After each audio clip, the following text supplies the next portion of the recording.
ગૃહમંત્રી હર્ષ સંઘવીએ દારૂ, ડ્રગ્સ અને આ બુલડોઝરના મામલે ફરી વખત એક આકરું નિવેદન આપ્યું છે અને ગુનેગારોની સાફ સફાઈને લઈને તે નિવેદનો આપી રહ્યા છે અને તેમણે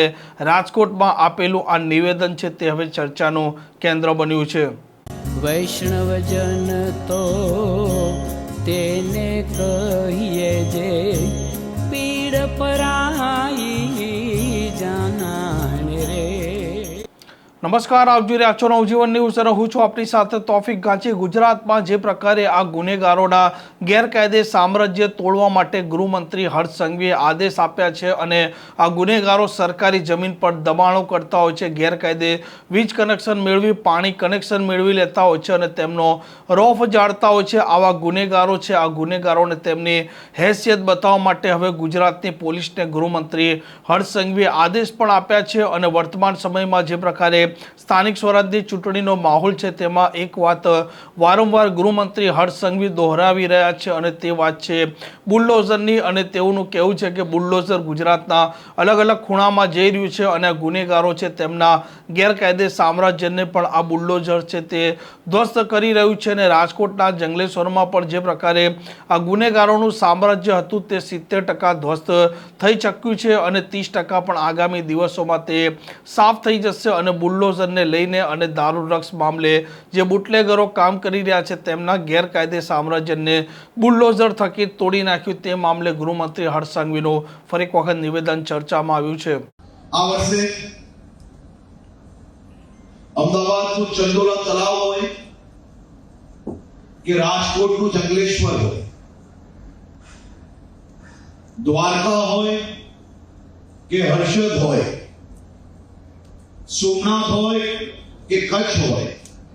આ બધા જ વિસ્તારોમાંથી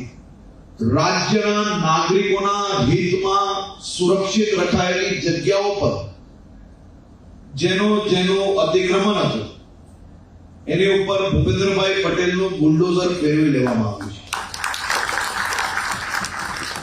જંગલેશ્વર વિસ્તાર એક નાના વિસ્તારમાંથી રાજકોટમાં થતા ગુનાઓમાંથી મોટા ભાગના ગુનેગારો એ વિસ્તારમાં રહેતા અને અહીંયા બેઠેલા સૌ લોકો જે નાનું મોટું ટેક્સ આપે છે અને એના થકી તમને જે સુવિધાઓ આપવાની હોય એ સુવિધાઓ માટે આરક્ષિત રખાયેલી જગ્યા છે તેની ઉપર બુલડોઝર ફેરવીને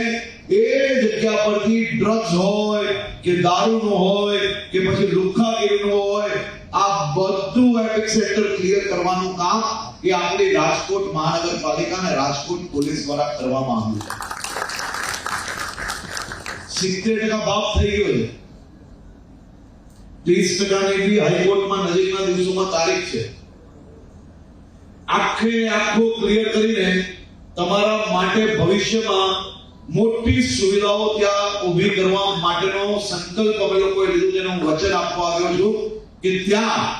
નવું રાજકોટ આપ સૌ લોકોને દ્રશ્યમાન થશે આવનારા દિવસોમાં અને તમારા સૌના સહયોગથી આ વિસ્તારને હજી અદ્ભુત કરવા માટે આપણે લોકો કામગીરીને આગળ વધારવા માંગીએ છીએ। ગૃહમંત્રી હર્ષ સંઘવી અવારનવાર કહેતા હોય છે કે જે ગુનેગારો ગુનો આચરશે તેનો પોલીસ આ વરઘોડો અને સરઘસ પર નીકાળશે અને તેમના ગેરકાયદે સામ્રાજ્યને બુલડોઝર થકી ધ્વસ્ત પણ કરી દેવામાં આવશે અને ગુનેગારો છે તેમને પણ આ ખાકી છે તે